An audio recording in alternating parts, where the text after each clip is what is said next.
हाँ तो भाई मेरे आज की इस वीडियो में हम लोग देखने वाले हैं कि कैसे हम लोग बहुत ही सिंपल और आसान तरीके से वाल्टियो स्टेट मैनेजमेंट लाइब्रेरी का यूज़ वाल्टियो स्टेट मैनेजमेंट लाइब्रेरी का यूज़ करके कैसे काउंटर एप्लीकेशन बना सकते हैं। ठीक है, बहुत ही सिंपल और आसान तरीके से समझेंगे और आपको एक ओवरव्यू मिल जाएगा। एक जो होता है ना कि भाई क्या ये चीज़ है, थोड़ा टेस्ट करना है तो वो चीज़ आप उसको टेस्ट कर पाएंगे। मतलब कि स्वाद जिसको लेना बोलते हैं, टेस्टिंग वाला टेस्ट नहीं बोल रहा हूँ, टेस्ट यानी जैसे होता है ना कुछ भी परचेज करने से पहले या कुछ खरीदने से पहले थोड़ा खा के देख लेते हैं। जैसे फल की दुकान पे जाते हैं, थोड़ा एक तो ऐसे ही थोड़ा खा के देख लेते हैं कैसा लगता है, फिर परचेज करते हैं। तो यहाँ पर भी कुछ उसी तरह का सीन हो सकता है कि आप थोड़ा सा, आपका ज़्यादा टाइम नहीं है, थोड़ा सा एक बार देखना चाहते हैं कि भाई ये किस तरह का कुछ नया है, इसमें कुछ क्या नहीं है, सारा कुछ तो ठीक है ये देखने वाले। तो ये काउंटर एप्लीकेशन है, मैं स्टार्टिंग से यहाँ पर डाउनलोड करके नहीं बता रहा हूँ, आपको मेरे गिटहब के रिपोजिटरी मिल जाएगा रिएक्ट काउंटर करके। उसमें मैं ब्रांच ये अलग से इसको मैं पुश कर दूंगा ताकि चाहे इसको भी आप डाउनलोड कर सकते हैं और जो ओरिजिनल वाला है काउंटर वो भी मिल जाएगा। ठीक है, मतलब अगर आपको करना है, बट वरना आप ऐसे भी देख के सीख सकते हैं, मतलब समझ सकते हैं क्या सीन है। बहुत ही सिंपल तरीके से बताऊंगा।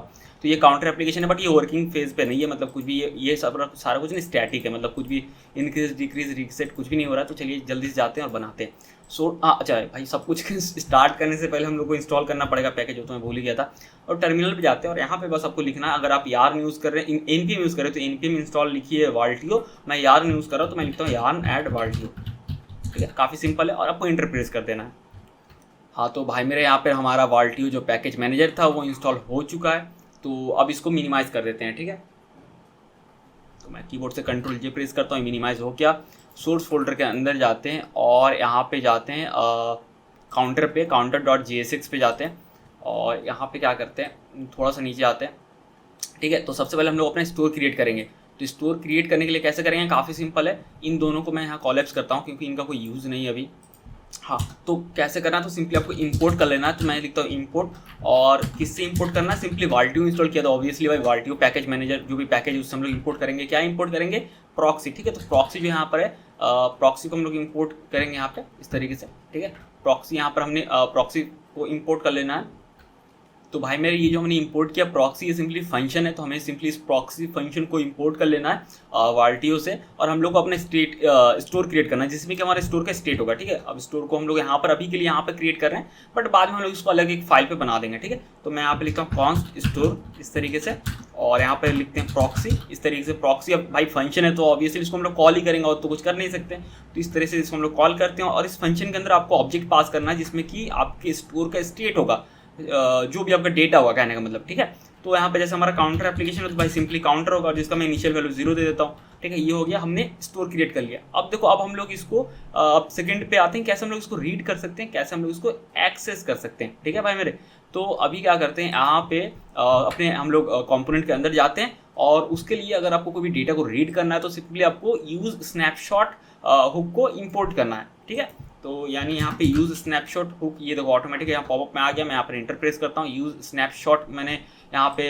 इंपोर्ट कर लिया, जो कि फंक्शन है जिसको कि हम लोग रिएक्ट में हुक बोलते हैं। ठीक है, तो अब क्या करते हैं, अब एक वेरिएबल बनाते हैं और जिसमें ना वेरिएबल का नेम स्नैप मैं लिख रहा हूँ जो कि डॉक्यूमेंटेशन में है, बट यहाँ पर आप कुछ भी लिख सकते हो क्योंकि स्नैपशॉट है तो स्नैप उससे रिलेटेड वर्ड है, यानी उसको बोल रहे हो, मतलब होता है ना थोड़ा रिलेटेबल लगता है तो अच्छा लगता है। वरना आप यहाँ पर कद्दू लिखना है, आलू लिखना है, प्याज लिखना है, लहसुन लिखना, अदरक, जो मन करे लिख सकते हो, कोई दिक्कत नहीं है भाई। ठीक है, और यहाँ यूज स्नैपशॉट को जो हमने इंपोर्ट किया था ना, उस हुक को, उस फंक्शन को हम लोग कॉल कर देंगे, सिंपल है।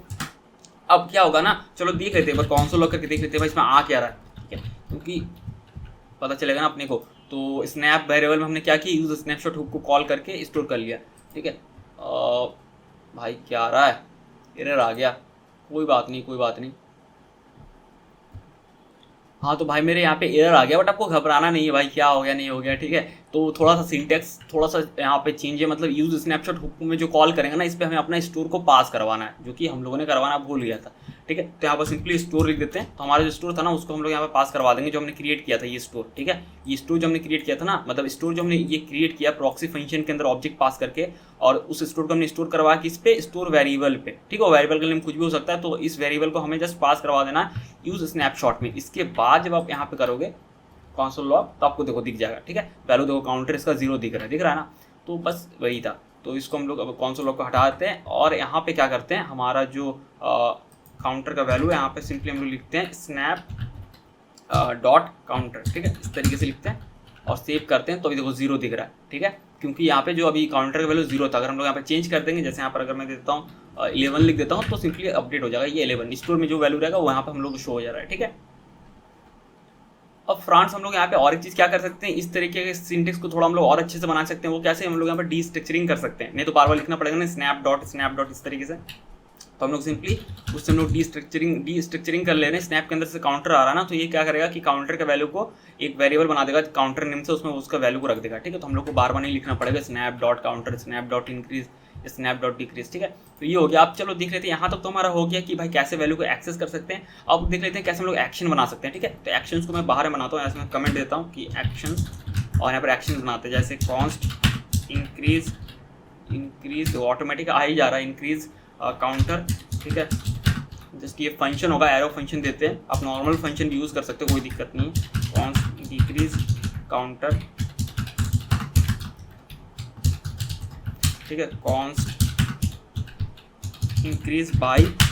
ठीक है, और इंक्रीज बाई में भाई इस फंक्शन के अंदर आना कि कितना ऐड करना है, इंक्रीज कितना से मतलब ऐड और बढ़ाना है। तो सिंपली मैं पैरामीटर में यहाँ ले रहा हूँ, पास कर दे रहा हूँ बाई, जो भी आर्गूमेंट इसका वैल्यू आएगा वो हम लोग उतना से उसको ऐड कर देंगे। ठीक है, और कॉन्स्ट डिक्रीज बाई इसमें भी लेते हैं, फंक्शन में पास करवाते हैं बी बाई लिख के। ठीक है, जो भी इसका वैल्यू आ गया इस आर्गूमेंट में हम लोग उतना से उसको ऐड कर देंगे काउंटर को। ठीक है, और एक है कॉन्स्ट रिसेट, इस तरीके से एरो फंक्शन देते हैं, सिंपल हो गया। तो देखो अब हम लोग कैसे यहाँ पे इंक्रीज और डिक्रीज, बहुत ही सिंपल है। यहाँ पे जो है ना एक लाइन में हो सकता है भाई, हम लोग करली ब्रेसेस कब देना होता है, जब मल्टीपल लाइन का कोड होता है, एक लाइन में भी ये हो सकता है। जैसे यहाँ पे मैं लिखूंगा store dot counter equals to store dot counter plus 1। ठीक है, इसको इस तरीके से लिख सकते हैं। ठीक है, अब जो है यहाँ पे साइड बार को रिमूव कर देता हूँ। ठीक है, ये हो गया, ऑटो फॉर्मेटिंग कर दी इसलिए यहाँ पर राउंड ब्रैकेट आ गया। ठीक है, तो यहाँ पे क्या है कि अभी हम लोग को इसको यूज़ करना है। तो भाई मेरे यहाँ पे क्या है कि यहाँ पे अगर आपको यूज़ करना है तो सिंपली आपको सिंपली इस फंक्शन को कॉल कर देना, और ज़्यादा कुछ नहीं है। ठीक है, तो जैसे ये इंक्रीज का है, प्लस बटन रहा, यहाँ पे मैं लिखता हूँ ऑन क्लिक और यहाँ पे इंक्रीज काउंटर। ठीक है, ये हो गया, इसको सेव करते हैं और चलिए देखते हैं। ये देखो इंक्रीज हो रहा है। अब डिक्रीज का भी इसी तरीके से कर देते हैं, तो इसी लाइन को जस्ट कॉपी कर लेते हैं, पेस्ट कर देते हैं। डिक्रीज यहाँ प्लस की जगह बस माइनस करना है, हो गया। और यहाँ पे हम लोगों को क्या करना है, कहाँ गया भाई माइनस वाला, ये रहा, ऑन क्लिक डिक्रीज काउंटर, ये रहा। ठीक है, तो यहाँ पे ये डिक्रीज भी होगा, इंक्रीज भी होगा। अब इंक्रीज बाय और डिक्रीज बाय का देख लेते हैं। तो यहाँ पे क्या होगा, यहाँ पे स्टोर डॉट काउंटर, यहाँ पे प्लस इक्वल्स टू हम लोग असाइनमेंट ऑपरेटर यूज़ कर सकते हैं, प्लस इक्वल टू, यानी जो पहले का वैल्यू है वो और उसके साथ आप ऐसे भी लिख सकते हो, बाद में इसको हम लोग और इम्प्रूव करेंगे, रहने दो अभी। Store dot counter plus store dot counter equals to store dot counter, यानी अभी का जो वैल्यू है प्लस कितना से और ऐड करना है, बाई, जो भी हमारा आर्गुमेंट वैल्यू आएगा ना इस पैरामीटर में जो वैल्यू आएगा बाई, उतना से ऐड कर देना है। और डिक्रीज बाई का भी सेम होगा, तो इसी लाइन को जस्ट कॉपी कर लेते हैं और यहाँ पे पेस्ट कर देते हैं, ये हो गया। यहाँ पे बस माइनस और फिर बाई लिख देते हैं, और रिसेट का दे देते हैं store dot counter equals to 0। ठीक है, इसको फॉर्मेट कर देते हैं थोड़ा सा, तो ये फॉर्मेटिंग हो गया। अब बस यहाँ पर ऐड कर देना है हम लोग को इंक्रीज काउंटर का, ऑन क्लिक। यहाँ पे अब डायरेक्टली इंक्रीज बाई नहीं लिखेंगे ना, क्योंकि उसमें हमें वैल्यू पास करना है। ठीक है, भाई मेरा कीबोर्ड क्यों नहीं काम कर रहा है। ठीक है, तो ये हो गया। और यहाँ पे लिखते हैं इंक्रीज बाई और 10 देते हैं, इंक्रीज बाई 10 इस तरीके से। यहाँ पे डिक्रीज बाई का है तो simply on click,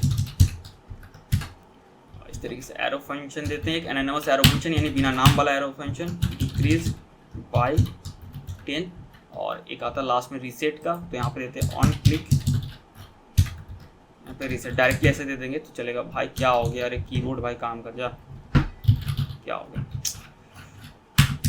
on click reset, क्योंकि हमें कुछ पास नहीं करवाना, तो जस्ट हम लोग उस फंक्शन का नेम ही दे देंगे तो चलेगा। इसका अल्टीमेटली उस फंक्शन का डिफिनेशन आ जाएगा ना, लेकिन जहाँ पास करवाना तो वहाँ पे आपको इस तरह का एनोनिमस फंक्शन देना पड़ेगा, नहीं तो डायरेक्टली कॉल हो जाएगा कोड रेंडर होते ही।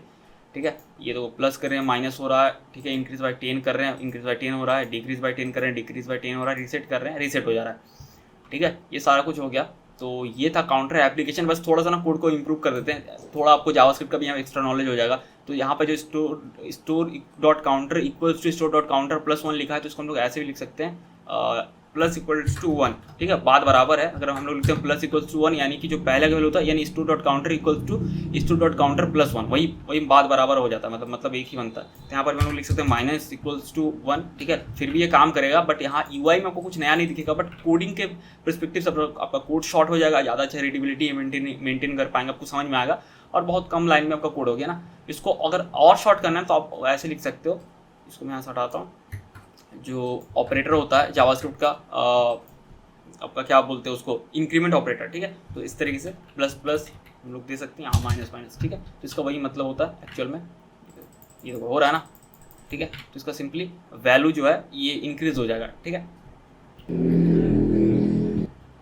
तो ये जो ऑपरेटर यूज़ किया गया, थोड़ा सा और बताता हूँ, इसको प्रीफिक्स बोलते हैं, क्योंकि भाई ये पहले लगा है ना, पोस्टफिक्स तब बोलते हैं जब लास्ट में लगता है, प्रीफिक्स तब पहले लगता है। तो अपने प्लस प्लस या माइनस माइनस हमने यहाँ पर ऑपरेटर यूज़ किया, तो प्रीफिक्स इंक्रीमेंट, प्रीफिक्स डिक्रीमेंट, क्योंकि ऑपरेटर पहले लगा हुआ है, ठीक है।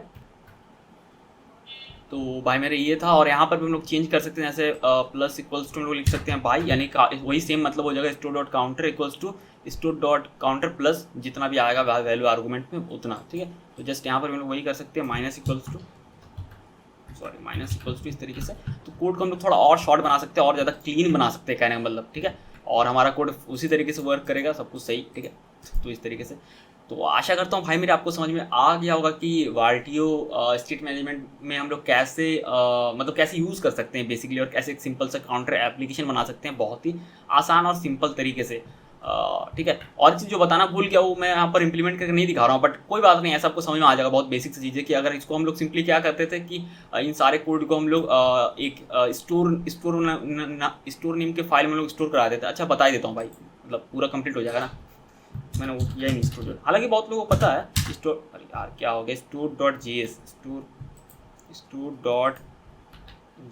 ठीक है। वीडियो में ख़त्म करने वाला था लेकिन अचानक याद आ गया। तो क्या करते हैं, इन सभी को ना कट कर लेते हैं यहाँ से, और कट करके स्टोर में पुट कर देते हैं। यहाँ से इस लाइन को कॉपी कर लेते हैं जो इंपोर्ट है, और भाई यहाँ पे क्या क्या आ गया, इतना सारा कुछ तो नहीं चाहिए था, ये प्राइमरी बटन थोड़ी चाहिए था, इसको यहाँ से रिमूव कर देते। अरे यार माउस भी,